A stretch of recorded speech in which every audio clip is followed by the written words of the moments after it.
जय मसीह की मसीह में मेरे प्रिय मित्रों, आप सभी का स्वागत है बाइबल की अध्ययन में। आज का विषय रहेगा धन का प्रेम, परमेश्वर का राज्य और सच्ची धार्मिकता। मैं फिर से दोहराना चाहूंगा, धन का प्रेम, परमेश्वर का राज्य और सच्ची धार्मिकता। वचन को लिया गया है लूका रचित सुसमाचार 16 अध्याय 14 से लेके 18 पद तक। काफी रोचक विषय है भाई और बहनों, अंतिम तक बने रहिएगा। तो मेरे प्रिय भाई और बहनों, आज हम लूका रचित सुसमाचार 16 अध्याय 14 से 18 तक विस्तार से अध्ययन करेंगे।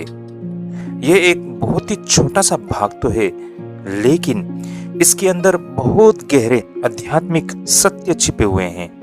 यहाँ प्रभु यीशु मसीह 3 महत्वपूर्ण विषयों पर चर्चा करते हैं, जैसे कि धन का प्रेम और कपटपूर्ण धार्मिकता, साथ ही परमेश्वर के राज्य का महत्व, विवाह और तलाक की पवित्रता। तो मेरे प्रिय मित्रों, पहली नजर में ऐसा लगता है कि ये 3 अलग अलग विषय हैं, लेकिन वास्तव में यह सब एक ही बात से जुड़े हुए हैं। तो आइए भाई और बहनों, हम वचन को पढ़ते हैं। वचन यहाँ पर इस प्रकार लिखा हुआ है। फरीसी जो लोभी थे, ये सब बातें सुनकर उसे ठट्टे में उड़ाने लगे। उसने उससे कहा, तुम तो मनुष्य के सामने अपने आप को धर्मी ठहराते हो, परंतु परमेश्वर तुम्हारे मन को जानता है, क्योंकि जो वस्तु मनुष्य की दृष्टि में महान है वह परमेश्वर के निकट घृणित है।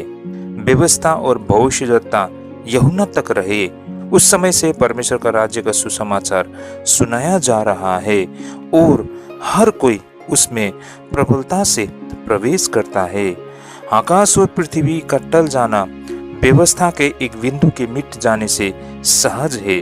जो कोई अपनी पत्नी को त्याग कर दूसरे से ब्याह करता है वह व्यभिचार करता है, और जो कोई ऐसी त्यागी हुई स्त्री से ब्याह करता है वह भी व्यभिचार करता है। आमीन। मेरे प्रिय मित्रों, इस भाग को समझने के लिए हमें पहले ये देखना होगा कि इसके पहले क्या हुआ था। लूका रचित सुसमाचार 16 अध्याय के आरंभ में प्रभु यीशु मसीह ने भंडारी का दृष्टांत सुनाया था।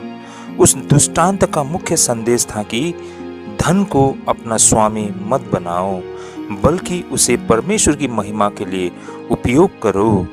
फिर प्रभु यीशु मसीह ने कहा, तुम परमेश्वर और धन दोनों की सेवा नहीं कर सकते, जिसे लूका रचित सुसमाचार 16 अध्याय 13 पद में दर्ज किया गया है। यहीं से आज का हमारा भाग शुरू होता है, यानी कि 14 पद। मेरे प्रिय भाई और बहनों, फरीसी जो धन के लोभी थे, ये सब बातें सुनकर उसकी हंसी उड़ाने लगे, जैसे कि 14 पद में दर्ज है। मेरे प्रिय भाई और बहनों, ये फरीसी कौन थे? वास्तव में ये फरीसी उस समय के धार्मिक नेता अगुआ होते थे। वे व्यवस्था के जानकार थे, लोग उनका सम्मान करते थे, वे धार्मिक दिखाई देते थे, लेकिन उनकी एक बहुत ही बड़ी समस्या थी, और वो समस्या यह थी कि वे बाहर से तो धर्मी थे, लेकिन अंदर से लालची थे। प्रभु यीशु मसीह ने उनकी असली स्थिति को पहचान लिया था। मेरे प्रिय मित्रों, उन्होंने यीशु मसीह का मजाक क्यों उड़ाया था? क्योंकि प्रभु यीशु मसीह ने कहा था, तुम परमेश्वर और धन दोनों की सेवा नहीं कर सकते। यह बातें उनके दिल को चुभ गई थी, क्योंकि इन यहूदी फरीसियों के लिए उनका धन बहुत प्रिय था। इसलिए उन्होंने पश्चाताप करने के बजाय प्रभु यीशु मसीह का मजाक उड़ाना शुरू कर दिया। मेरे प्रिय मित्रों, आज के समय में भी ऐसा ही कुछ होता है। जब कोई प्रचारक कहता है कि लालच को छोड़ दो, पाप छोड़ो, पश्चाताप करो, तो कुछ लोग बदलने के बजाय उसका मजाक उड़ाते हैं। क्यों? क्योंकि सत्य सुनना आसान नहीं होता। मेरे प्रिय मित्रों, मान लीजिए कोई व्यक्ति रिश्वत लेकर धन कमाता है। यदि कोई उससे कहे यह गलत है, तो बेशक वह 2 काम कर सकता है। पहला तो पश्चाताप करे, या फिर उसे ये बातें समझाने वाले के प्रति मजाक उड़ाए। मेरे प्रिय मित्रों, अक्सर लोग दूसरा रास्ता ही चुनते हैं, यानी कि फरीसी भी यही कर रहे थे, यानी कि मजाक उड़ाना, और यही फरीसी भी कर रहे थे। 14 पद से इस तथ्य को हम इस प्रकार समझ सकते हैं। आगे हम देखते हैं 15 पद में, उसने उनसे कहा, तुम मनुष्य के सामने अपने आप को धर्मी ठहराते हो, परंतु परमेश्वर तुम्हारे मनों को जानता है। यहाँ एक बहुत ही शक्तिशाली वचन है। मनुष्य क्या देखता है? मनुष्य देखता है कपड़े, पद, प्रतिष्ठा, धार्मिक गतिविधियां। लेकिन मेरे प्रिय मित्रों, परमेश्वर क्या देखता है? परमेश्वर लोगों के हृदय को देखता है। फरीसियों की समस्या थी, वे बाहर से धार्मिक थे, वे प्रार्थना किया करते थे, वे उपवास किया करते थे, दान दिया करते थे, लेकिन उनका हृदय घमंड और लालच से भरा हुआ था। याद रखिए, परमेश्वर को धोखा नहीं दिया जा सकता। हम लोगों को तो प्रभावित कर सकते हैं, हम सोशल मीडिया पर धार्मिक दिख सकते हैं, हम चर्च में पवित्र दिख सकते हैं, लेकिन परमेश्वर हमारे हृदय को देखता है। हम परमेश्वर से कुछ भी चीज को छिपा नहीं सकते हैं। इसे हम कुछ इस प्रकार समझ सकते हैं। एक व्यक्ति चर्च में बहुत सक्रिय है, हर सभा में वो आया जाया करता है, और सबसे बड़ी बात तो हर कोई उसे आदर्श विश्वासी मानते हैं, लेकिन वे व्यक्ति घर में झूठ बोलते हैं, कर्मचारियों का शोषण करते हैं, रिश्वत भी लिया करते हैं। लोग शायद कलीसिया में उसके विषय में ये सारे बातें न जाने, लेकिन मेरे प्रिय मित्रों, परमेश्वर सब कुछ जानता है। परमेश्वर से हम कुछ भी नहीं छिपा सकते हैं। वे व्यक्ति हो सकता है कलीसिया में बहुत ही सक्रिय हो और लोगों की नजर में आदर्श विश्वासी हो, लेकिन उसके हृदय में क्या कुछ चल रहा है वो सब कुछ परमेश्वर से छिपा नहीं है। वो जो भी कुछ करता है परमेश्वर की दृष्टि से छिपा नहीं है। मेरे प्रिय मित्रों, प्रभु यीशु मसीह यहाँ पर आगे कहते हैं कि जो मनुष्यों में ऊंचा समझा जाता है वह परमेश्वर की दृष्टि में घृणित है। इसे इस प्रकार हम समझ सकते हैं, कई बार संसार जिन चीजों की प्रशंसा करता है परमेश्वर उन्हें स्वीकार नहीं करता। जैसे कि संसार कहता है बहुत अधिक धन कमाया करो, जीवन में प्रसिद्धता को प्राप्त करो और बहुत ही शक्तिशाली बन जाओ, लेकिन परमेश्वर कहता है कि नम्र बनो, पवित्र बनो, प्रेमी बनो, दयालु बनो। मेरे प्रिय मित्र, जो संसार की सोच है उसे परमेश्वर नकारते हैं, लेकिन परमेश्वर की जो शिक्षा होती है वे बहुत ही साधारण होते हैं, लेकिन दुष्ट और भ्रष्ट इंसान के लिए उस सत्य को स्वीकार करना बेहद कठिन लगती है। मेरे प्रिय मित्रों, आगे हम 16 पद में देख सकते हैं, जैसे यहाँ लिखा है, व्यवस्था और भविष्यद्वक्ता यूहन्ना तक थे, उस समय से परमेश्वर का राज्य का सुसमाचार सुनाया जाता है। मेरे प्रिय मित्रों, इसका क्या अर्थ है? यहाँ पर प्रभु यीशु मसीह पुराने और नए युग के बीच के अंतर को बता रहे हैं। पुराना युग मूसा की व्यवस्था और भविष्यद्वक्ताओं का समय लोगों को मसीह की ओर तैयार कर रहा था, लेकिन यूहन्ना बपतिस्मा देने वाला जॉन द बपतिस्ट ने एक नए युग की घोषणा की।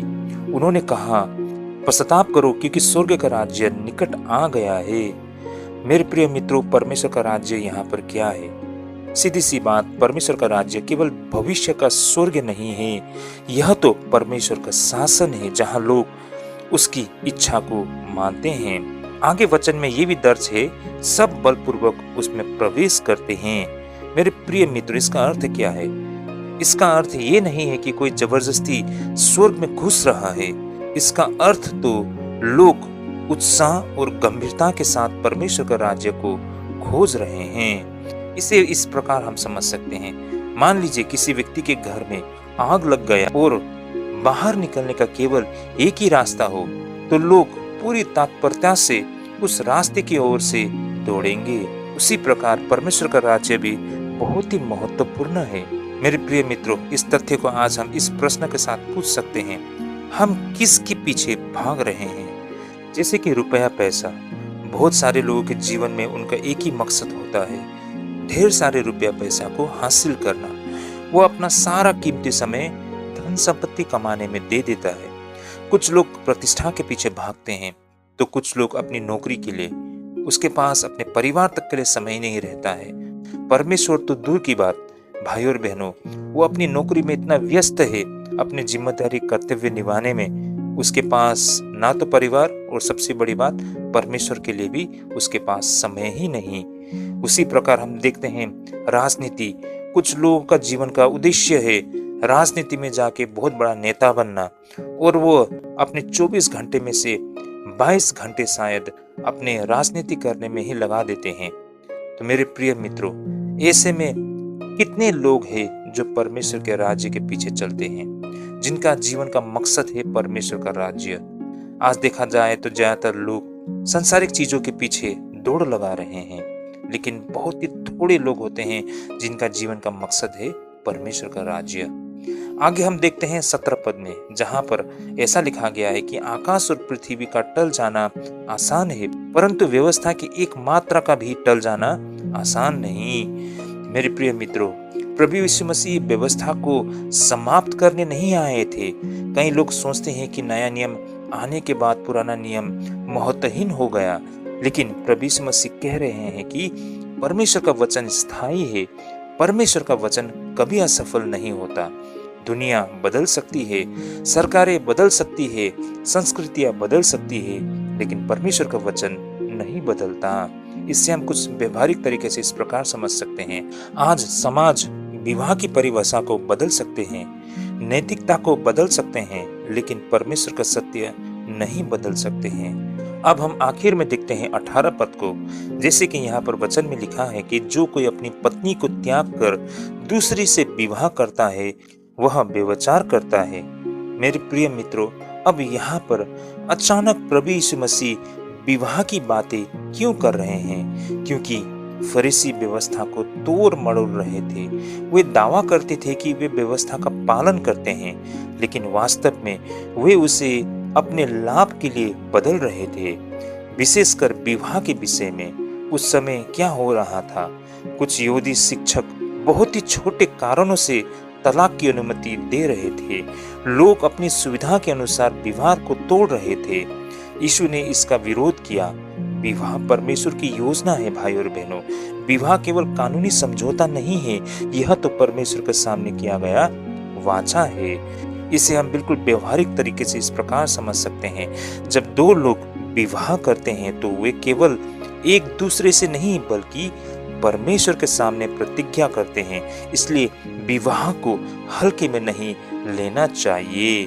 तो मेरे प्रिय मित्रों, आज के इस अध्ययन से हमने क्या कुछ समझा है? पहला तो परमेश्वर हृदय को देखता है। लोग बाहरी धार्मिकता देखते हैं, परमेश्वर अंदर की सच्चाई को देखते हैं। दूसरा, हमने इस तथ्य को समझा है, धन का प्रेम बेहद खतरनाक होती है। धन स्वयं बुरा नहीं है, धन का प्रेम बुरा है। मेरा कहने का तात्पर्य, जब धन परमेश्वर की जगह ले लेता है तब समस्या शुरू होती है। तो आपके पास धन दौलत होना कोई बुरी चीजें नहीं है। समस्या तब शुरू होती है जब परमेश्वर के स्थान पर धन को आप स्थान दे देते हैं, तब लोग परमेश्वर से दूर हो जाते हैं, लोग संसारिक हो जाते हैं। मेरे प्रिय मित्रों, हमने ये भी समझा है कि परमेश्वर का राज्य सबसे महत्वपूर्ण है। जीवन का सबसे बड़ा लक्ष्य रुपया पैसा नहीं, प्रसिद्धता नहीं, पद नहीं, बल्कि परमेश्वर का राज्य है। तो हमारा जीवन का मकसद होना चाहिए परमेश्वर के राज्य। हमें अपने बच्चों को बचपन से ही इस तथ्य को समझाना होगा कि इस संसार में हम मेहमान हैं, हम 2 दिन की जीवन जी रहे हैं। हम जो कुछ भी करें, हमारा मकसद परमेश्वर का राज्य है। इन सारे सत्य को हमें अपने बच्चों को बिल्कुल बचपन से ही उनके मन में डालना होगा। हमने ये भी देखा है कि परमेश्वर का वचन अपरिवर्तनीय है। समाज बदल सकता है, संस्कृति बदल सकती है, लेकिन परमेश्वर का सत्य नहीं बदलता।